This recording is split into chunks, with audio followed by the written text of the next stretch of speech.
heritage sites. And Yeah, we do reenactments and whatnot. So.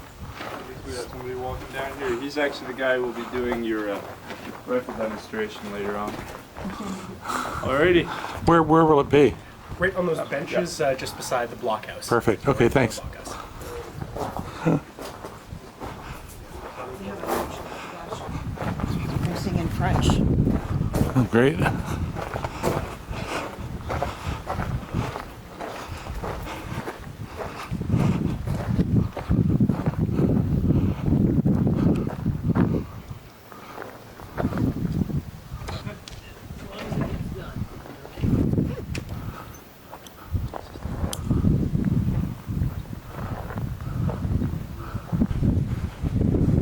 We'll take a picture of him.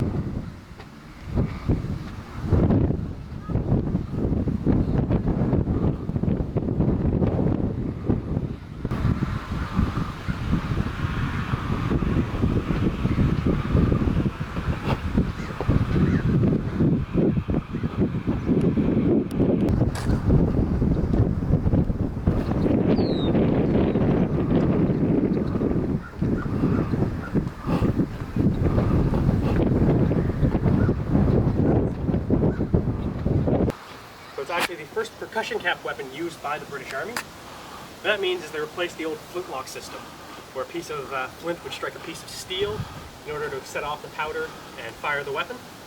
Instead, it uses a little percussion cap. Kind of looks like a brass top hat, and it's filled with fulminated mercury. And so that actually explodes when struck. Wow. Makes it a little more reliable, particularly on humid days like this. Yeah. Now, this is also a rifle, so you can actually see got a little bit of a cut down in the barrel to mark where the two grooves spiral all the way down to the bottom of the barrel. And that's because the bullet fired by this weapon is a very particularly shaped ball. So it's got an extra wide strip right around the middle. And that belted ball fits very tightly in those grooves so that it spins when fired. Now, that means, of course, that just like throwing a football, a bullet with a bit of spin to it will go further and fly straighter than something fired from what they call a smooth bore weapon, where there's no grooves in the inside of the barrel, so the bullet doesn't actually spin on its way out. And that's what the muskets of the time would have been using. The flintlock muskets still in use when the Brunswick was in service. And they're what was being carried by the soldiers wearing the more traditional British red. Now, the line infantry like that were so named because in order to actually fire, they'd all stand together in a big long line and wait for a sergeant or an officer to give them the order to fire. We're just having a rifle demonstration right now, if you're interested. Yeah, we're just going to have a seat here. Yeah, I'll see.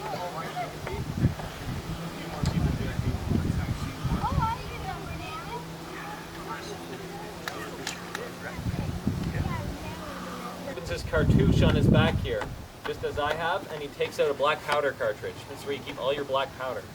Load! So he actually bites off the top of the cartridge and pours the black powder down. Sometimes you get a little bit in your mouth and it tastes really bad, trust me. Run! Hold! Return!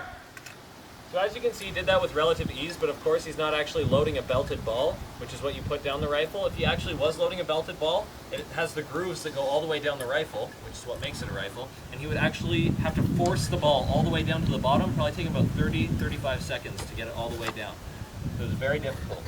Cap! Make ready! So right after this next command, he's going to fire. It's not too loud, but if you feel like you need to cover your ears, now would be the time. Present! Load and fire on your own time! So, as he mentioned earlier, this is how riflemen truly would have acted on the battlefield. That is the Brunswick ready? Nice. 300 yards. Yeah. Well, I hope you guys all enjoyed that. Oh, that's neat.